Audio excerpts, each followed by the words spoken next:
Ladies and gentlemen, welcome to the channel. Today I'm going to show you how to import or upload videos to your CapCut project. So let's get into it.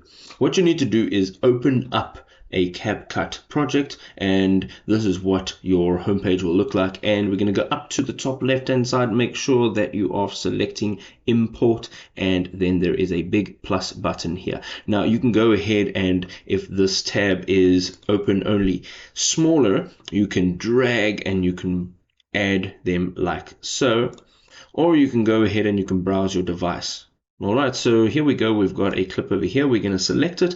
If we want to select multiple, we can hold in Control and we can go ahead and select the multiple clips that we would like to select. Alternatively, if you select one clip and you'd like to select the next 3 or 4, you can hold in Shift and use your arrow keys and you can select a whole bunch like this. Once you're done, you're going to go ahead and you're going to click on Open at the bottom of the page. You will now see that your clip has been added, and you can add a whole bunch more just by following that same process by clicking on import. Now there are 2 ways to add it to your timeline. You can go ahead and click the plus button and it will automatically add it to the beginning of your timeline, or alternatively you can go ahead and click down and you can drag it over and you can add it to wherever you lift your mouse key from. Okay, so that's where you've added it, and you can see now also it gives the label added, so you know what clips have been added and what have not been added. You can also go ahead and change the view. You can also sort it, and you can filter